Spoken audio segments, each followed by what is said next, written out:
Hello everyone, Namaskar. When we speak of gender sensitivity in curriculum, we often imagine it as the responsibility of language teachers alone. But my dear friends, gender sensitivity is not a subject, it's a lens.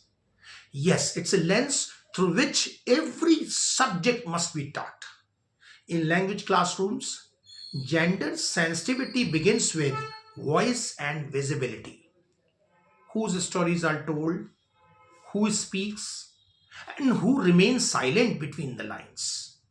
When I teach literature, I no longer ask only what is the theme.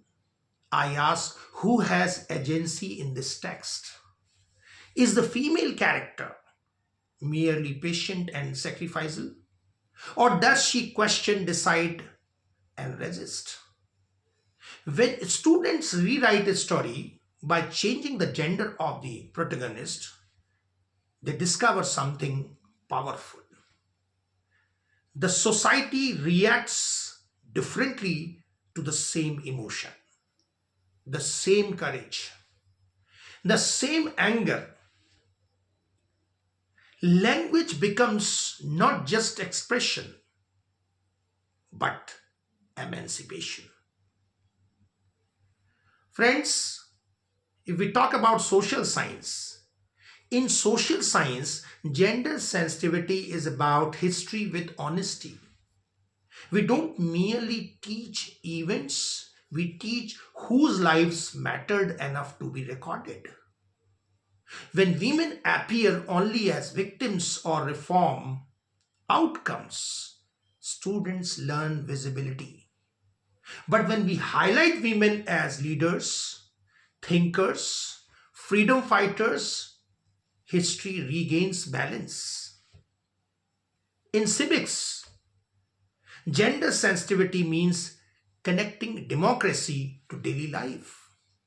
Equality is not just an article of the Constitution, it is a lived classroom experience. And in that case, social science becomes a mirror, not a monument. Science claims neutrality, yet classrooms often assign curiosity to boys and compliance to girls.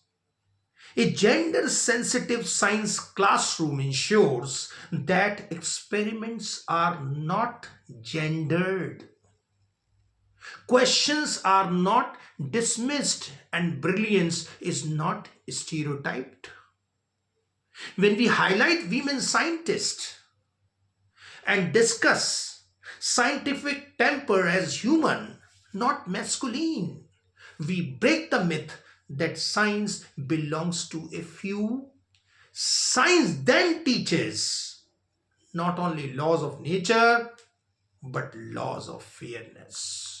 Yes, laws of fairness.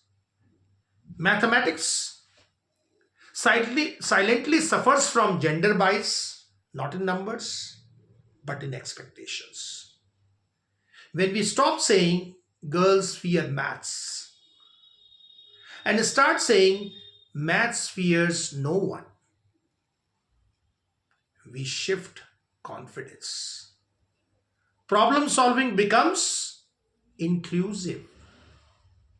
When contexts are relatable to all lives, not just one experience, math then becomes logic without labels. In art, gender sensitivity allows free expression, colors with codes, themes without permission. In sports, it questions segregation without reason and celebrates effort beyond strength. In life skills, it teaches respect, consent, and empathy. Skills are not reserved for any one gender. Skills are meant for all. Across all subjects, one truth remains: The teacher is the hidden curriculum. Our tone, task allocation, encouragement, and silence define the learning climate. When we teach with awareness, subjects stop dividing learners and start liberating them.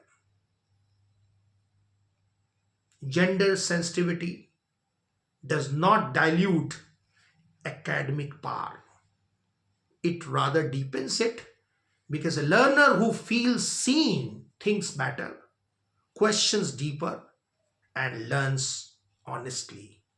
When every subject carries this sensitivity, education becomes not preparation for life but practice for a just society. Thank you very much.